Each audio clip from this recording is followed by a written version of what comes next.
అందరికీ నమస్తే అండి.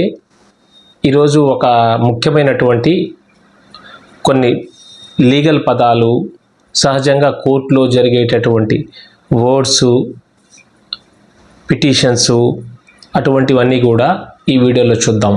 ఇది ఇంపార్టెంట్ వీడియో, స్కిప్ చేయకుండా చూడండి. ఎందుకంటే ఎల్ఎల్బి చదువుతున్నప్పటి నుంచే ఇలాంటి విషయాలు తెలుసుకోవాలి. మరియు ఎవరైతే ఇప్పుడే వెంటనే అడ్వకేట్గా ప్రాక్టీస్లోకి వచ్చారో కూడా వాళ్ళకు కూడా ఉపయోగపడుతుందని చెప్పేసి ఈ పదాలని సిరీస్గా చేస్తున్నాను. So let's move into the part.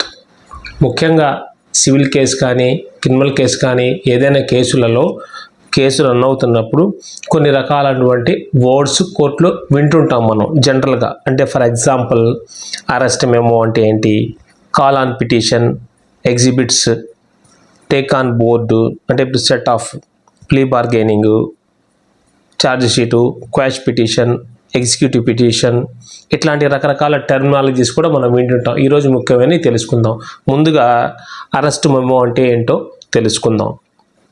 పోలీసులు ఒక వ్యక్తిని అరెస్ట్ చేసినప్పుడు తయారు చేసే అధికార పత్రం.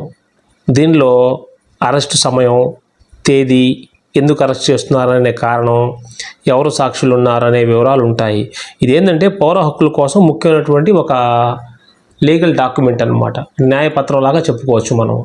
ఇక ఒక ముఖ్యమైనటువంటిది ప్లీ బార్గెనింగ్. అంటే ప్లీ బార్గెనింగ్ అంటే ఏంటి, అది ఎక్కడ యూజ్ చేస్తారంటే సహజంగా కోర్టులో ప్లీ బార్గెనింగ్ అనేది నిందితుడు తన నేరాన్ని ఏంటంటే ఒప్పుకుంటాడు.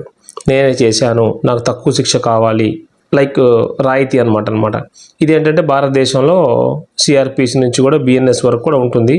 ఇది సాధారణంగా ఏంటంటే తీవ్ర తక్కువ ఉన్నటువంటి నేరాలకు మాత్రమే ఏర్పాటు చేయబడింది ప్లీ బార్గెనింగ్. అంటే నిందితుడికి అవకాశాన్ని ఇస్తారు ఒప్పుకోవటం వలన, దాన్ని ప్లీ బార్గెనింగ్ అంటారు.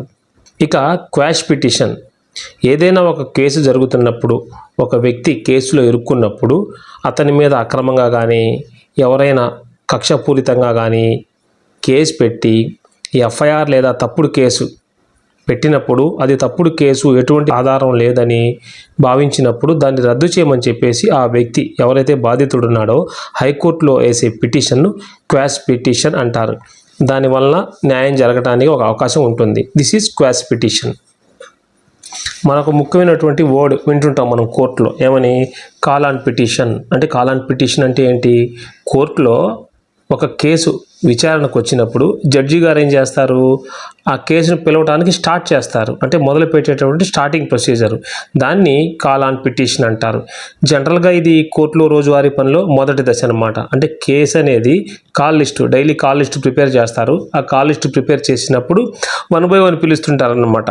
అంటే ఏంటి, ఈ కాల్ ఆన్ పిటిషన్ అంటే ఈ యొక్క కేసు లిస్టులో ఉంది అంటే ఇప్పుడు ఈ కేసు మనం విని ప్రారంభించండి అని అర్థం అన్నమాట. అది ఆ విధంగా జడ్జి పిలిచే విచారణ మొదలుపెట్టే దశ అన్నమాట. దాన్ని కాల్ ఆన్ పిటిషన్ అంటారు.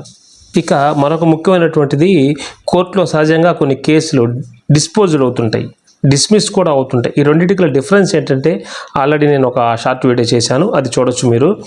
కేసు డిస్పోజ్డ్ అంటే కేసు పూర్తిగా ముగిసిపోయింది, కోర్టులో ప్రొసీజర్ అంతా జరిగి తీర్పు అంటే జడ్జిమెంట్ కూడా వచ్చింది, ఆ కేసు ఇంకా రికార్డ్స్లో ఉండదు అనే విషయాన్ని తెలియపరచుకుంటూ ఇచ్చేటటువంటి దాన్ని కేసు ఈజ్ డిస్పోజ్డ్ కింద మనం ట్రీట్ చేయొచ్చు.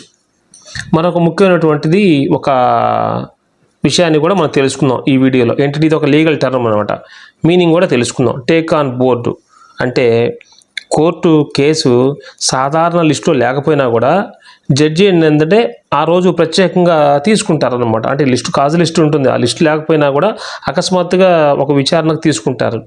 దాన్ని టేక్ ఆన్ బోర్డ్ అంటారు. అంటే ఏంటి, ఉదయం లిస్టులో ఉండదు కానీ అడ్వకేట్ రిక్వెస్ట్ మీద ఏంటంటే జడ్జి గారు కేసు తీసుకొని టేక్ ఆన్ బోర్డ్ అని చెప్పి కేసు విచారిస్తారు, వింటారనమాట.